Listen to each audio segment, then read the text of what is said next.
Okay, so a real quick one here, just a dog's eye using pastel pencils. I've had quite a few people ask me of some details on this. So the first thing I do is draw the shape of a dog's eye. So I'm just going to be quite rough sketch this one out. I have a more in-depth video of this over on my Patreon, and I really appreciate everybody who follows me on that. It really helps me do more of these free videos. So I'm just going to draw out the shape of this eye, block in some fur around the edge. As I always say to people, don't be afraid to use dark colours. They bring depth to your picture.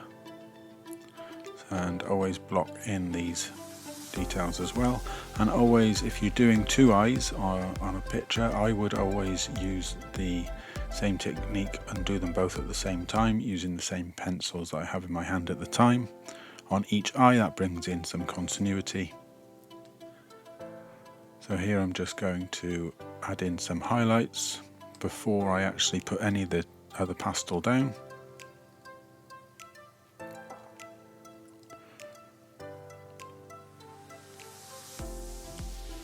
And I'm just going to start with the brown colour that I can see in the dog's eye. You often get around the pupil, and then come in with the darker colours. And like I said, over on my Patreon I have more in-depth tutorials where they are real time and you can draw along with me in real time, and also more tips, tricks and ideas. And behind the scenes content. So yeah, I'm just adding in all the colours that I see, and I'm always using the blending stump to blend these together.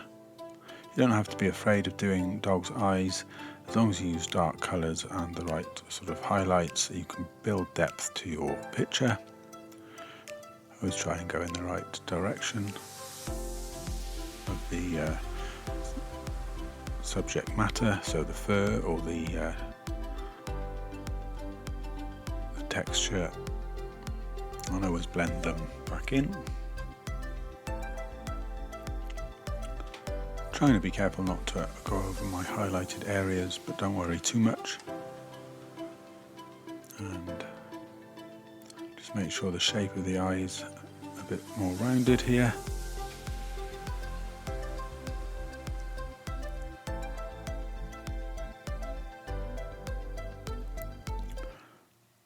Over on my Patreon I list all of my materials that I use.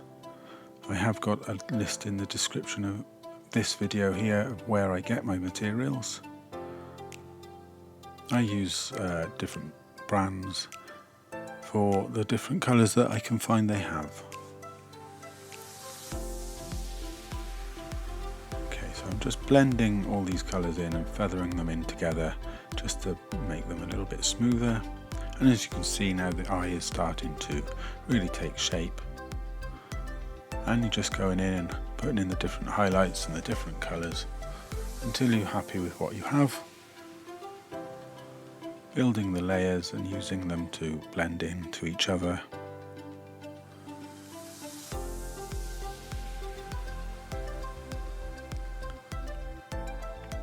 Okay.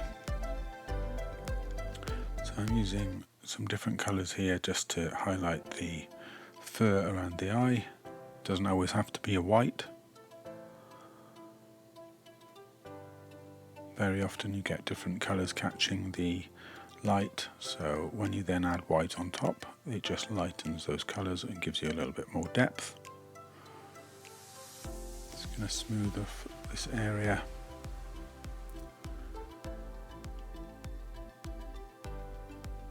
And like I said before, always make sure you're not afraid to use your dark colours and go over the dark areas towards the end, as they will always pick up some pastel.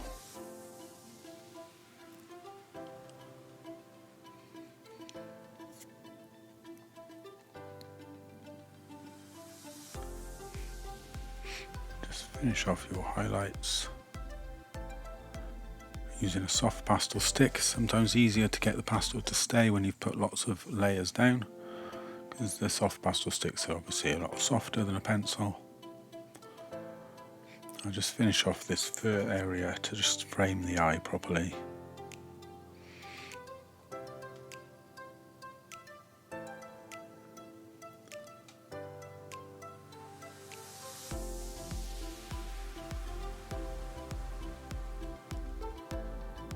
Okay, just add a few more details here just to frame the eye. And we've got something here that's starting to look like a dog's eye, and you can use these techniques whether you're drawing a dog's eye or a horse eye or any other type of eye. And like I said, if you're doing two eyes together of the same animal, I always try and do them both at the same time so that I don't use that flow and that continuity.